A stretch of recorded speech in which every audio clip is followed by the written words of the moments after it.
जय जगन्नाथ बंधु ई ग्राम स्वराज पोर्टाल रे मेकर एवं चेकर बा सरपंच और पीओंकर डीएसी केमिति रेजिस्ट्रेशन करा जाए चलतु आज भिडियो रे आरंभ रु शेष पर्यंत देखा देखु बंधु जदि आपणकर डीएसी एक्सपायर हो जाइए बा नुआ डीएसी आपण ई ग्राम स्वराज पोर्टाल रे रेजिस्ट्रेशन करने चाहूँगी प्रथमे आपण को जो पुराना डीएसी रेजिस्ट्रेशन होइथिला ताकू प्रथमे डिलीट करने को पड़ो यहाँ प्रथम स्टेप से आपण मैंने ब्लॉक को कांटेक्ट करेंगे एवं आपणकर जो डीएसी रेजिस्ट्रेशन थिला जोटा कि एक्सपायर हो जाइए बा ट्रांसफर होइछि ताकू प्रथमे डिलीट करंतु ब्लॉक रु सेटा को डिलीट करदेला तापरे आपण मैंने मेकर लॉगिन हो कि चेकर लॉगिन हो जो लॉगिन रो डीएसी रेजिस्ट्रेशन करने चाहूँगी जमीक आम आज उदाहरण स्वरूप चेकर लॉगिन रे डीएसी को रेजिस्ट्रेशन करके देखिबा तो देखंतु आम एठी आमर चेकर लॉगिन करिचे चेकर लॉगिन करदेला आम एठी जो देखंतु लेफ्ट साइड जो तीनोटी गार पड़ी तापर क्लिक करिबा तापर आम जिबा मास्टर एंट्री डीएसी मैनेजमेंट एवं डीएसी माई डीएसी प्रोफाइल एठी क्लिक कला आम जानी परिबा जे हमर डीएसीटा रेजिस्ट्रेशन अच्छी डिलीट होइछि एठी किछि शो करनी तामाने हमर रेजिस्ट्रेशन डिलीट होइछि पूर्वर जो एक्सपायर जो थिला हमर डीएसी ता डिलीट होइछि तापर आम एठी डीएसी आमर नुआ डीएसी को लगेले जोटा को रेजिस्ट्रेशन करबा तापर जिबा पुनी मास्टर एंट्री डीएसी मैनेजमेंट एठी जिबा आम रेजिस्टर योर डीएसी प्रथम आम डिलीट कर देथिले तापर आम नुआ डीएसी को कनेक्ट कले एवं रेजिस्टर न्यू डीएसी ऊपर क्लिक कले एठी ऑटोमेटिकली आमर सिंक्रोनाइज होबा पई लागिवो इनस्टॉलिंग होबा पई लागिवो आम वेट करबा एठी अलाउ कर दबा देखो एठी वेट करबा जहाँ आम टोकन पासवर्ड बा टोकन पिन रही आम दे दबा एठी देन ओके देन आम एठी आमर शो करिगला डिटेल सब डीएसी रो तापर आम एठी करबा सेव देखंतु सेव आम एठी क्लिक कले तो आपणकर यदि मेकर लॉगिन रे पीओंकर डीएसी लगेबे चेकर लॉगिन हेले सरपंचकर डीएसी लगेबे तापरे सेव करदेला परे सरपंचकर मेल आईडी हो बा मोबाइल नंबर को ओटीपी जीव आम एठी ओटीपी देकी सबमिट करदे DAC resistor successfully okay एतिक करदेला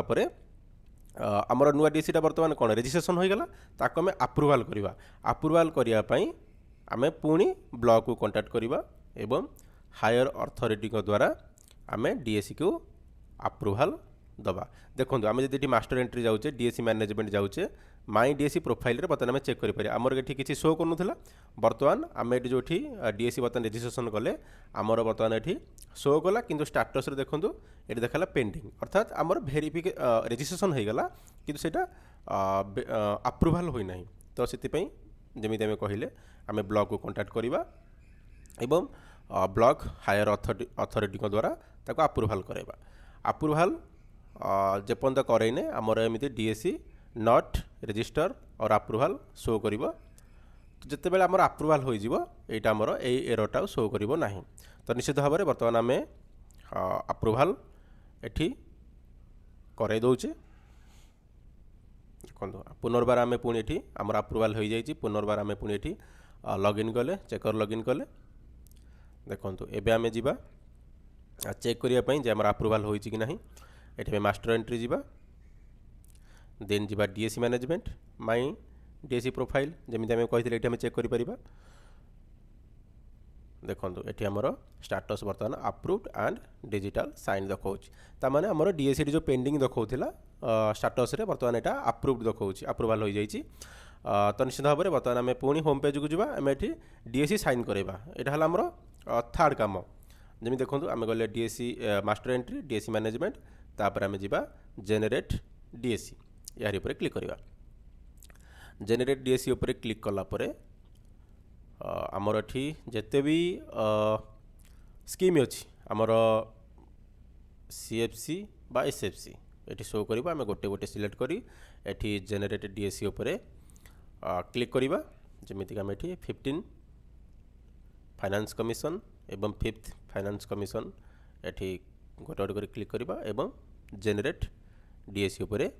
click करवा देखो ये आमर जेनेरेट हो गला तापर आम आउ गोटे स्कीम को करवा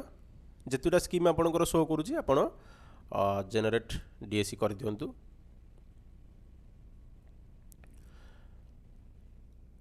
जमीक आपण मैंने जानिले प्रथमे आम आमर एक्सपायरी डीएसी को काटिले तापर डीएसी को रजिस्ट्रेशन कले तापर आम अप्रूवाल कले अप्रूवाल कलापर एठी आम जेनेरेट डीएसी करुचे। देखो एठी जेनेरेट डीएसी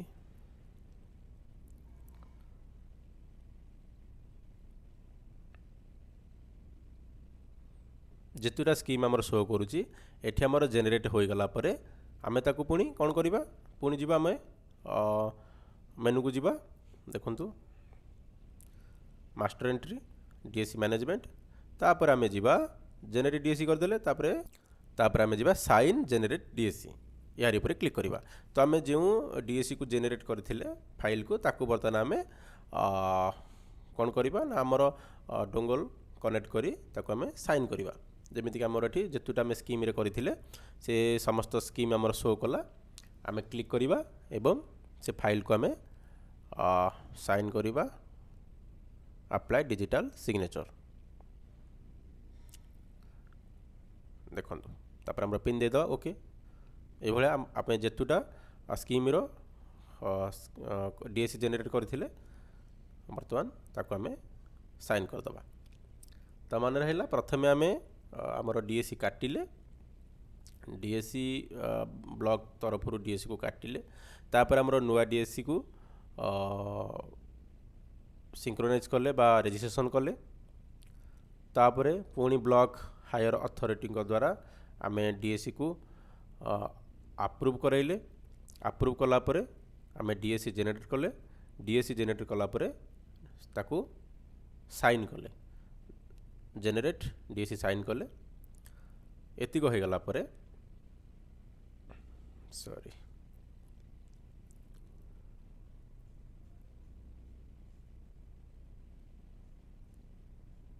ओके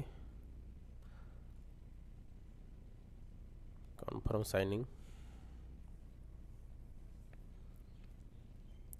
देखंतु एतिक हो गला परे आम एठी वर्तमान जीवा आमर सब समस्त काम सरी जाइए केवल आमर ऑटोमेटिकली अप्रूव्र आवश्यकता रही। तो आम पुणी मेनू को जीवा आम ये स्टाटस चेक करवा जे आमर ये कौन देखो स्टाटस डीएसी मैनेजमेंट माई डीएसी प्रोफाइल रे आम आमर डीएसी रो स्टाटस चेक करि परिबा। तो माई डीएसी प्रोफाइल ये क्लिक करूचे क्लिक कला पर देखंतु एठी आमर स्टाटस आपण देखि पारुथिबे पीएफएमएस स्टाटस जेमिति कि आपण माने देखंतु एठी आपनकर अप्रूव रही एवं पेंडिंग रही पीएफएमएस स्टाटस आमर पेंडिंग रही। तो निश्चित भाव में आमर आउ सब किसी अप्रूवाल हो जाए तो पीएफएमएस पेंडिंग जो रहा यहीटा आमर ऑटोमेटिकली अप्रूव हम। तो निश्चित भाव में एथिपाई कौन हायर अथॉरिटी अप्रूवाल दरकार ना आम जो डीएसी साइन कर दौचे यहीटा आमर ऑटोमेटिकली अप्रूव हम। तो से आम किसी समय वेट करवा जोटा कि आमर 12 घंटा हो पारे देन आम वेट करवा आ किसी समय चेक करवा। देखो बर्तमान आमर ये 12 घंटा हो जाइए तो आम आउ थे लॉगिन करुचे देखो आमर जोटा पेंडिंग देखा पीएफएमएस से आमर ऑटोमेटिकली अप्रूव होइछि कि ना आम चेक करवा। जमीक आम ये पुणी मेनू को जाऊे मास्टर एंट्री डीएसी मैनेजमेंट तापर आम जा पुणी माई डीएसी प्रोफाइल एठी देखो आमर जो पीएफएमएस स्टाटसटा पेंडिंग देखा ताहा बर्तमान अप्रूव होइछि कि नहीं आम देखा देखु देखो तो पीएफएमएस स्टाटस एठी आमर डीएसी अप्रूव हो जाइए। तो निश्चित भाव में देखो DAC approve and DAC ready for use. तो निश्चित भाव में आपड़ ये भाव में आपणकर डीएसी को रजिस्ट्रेशन करें। धन्यवाद। Thank you for watching.